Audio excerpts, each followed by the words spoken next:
ఇప్పటి వరకు postal ballot లెక్కింపు అయిపోయింది. ఈవీఎంలో ఫస్ట్ రౌండ్ అయిపోయింది, అలాగే సెకండ్ రౌండ్ అయిపోయింది.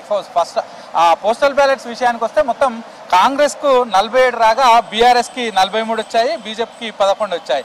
ఇక ఫస్ట్ రౌండ్ ఈవీఎంలో మొత్తం 42 ఈవీఎంలు లెక్కించారు. సో దానిలో 8,926 ఓట్లు కాంగ్రెస్కి రాగా 8,864 ఓట్లు అటు బీఆర్ఎస్కి వచ్చాయి. సో దీనిలో 62 ఓట్ల ఆధిక్యం వచ్చింది. సో ఇది ఇప్పటి వరకు అయితే అఫీషియల్. ఇక సెకండ్ రౌండ్కు సంబంధించి కూడా మనకున్న సమాచారం మేరకు సెకండ్ రౌండ్లో కూడా కాంగ్రెస్ ఆధిక్యంలో ఉందని మనకున్న సమాచారం వస్తుంది. సో ఇప్పటి వరకు జరిగిన 2 రౌండ్లు కూడా షేక్పేటకు సంబంధించిన 70 ఉన్నాయి. సో మిగతా 70 అందులో పోలింగ్ స్టేషన్స్ ఉన్నాయి. మిగతా 14 పోలింగ్ స్టేషన్స్లో 4 ఎర్రగడ్డ, అలాగే మిగతా 10 యూసఫ్గూడకు సంబంధించినవి ఉన్నాయి. సో ఫస్ట్ రౌండ్ సంబంధించి పూర్తిగా అవన్నీ కూడా షేక్పేటకు సంబంధించిన ఓట్లే. ఇక సెకండ్ రౌండ్లో వచ్చేసి అందులో ఒక 30 షేక్పేట్వి, అలాగే మిగతా అన్ని కూడా ఎర్రగడ్డ, యూసఫ్గూడ.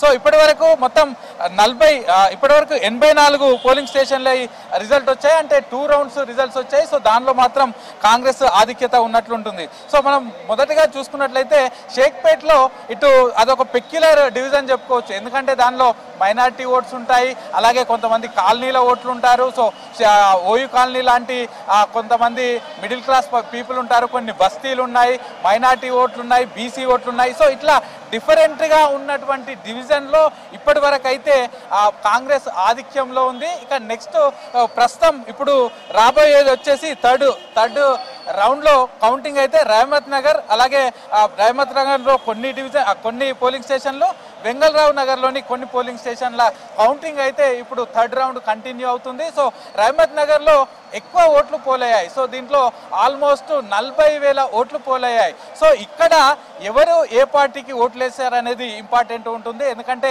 ఇందులో బస్తీ ఓట్లు ఎక్కువగా ఉన్నాయి, అక్కడ కూడా మైనారిటీ ఓట్లు ఎక్కువగా ఉన్నాయి. సో ఈ రౌండ్లో వచ్చే ఓట్లు కూడా కీలకం అని చెప్పుకోవచ్చు.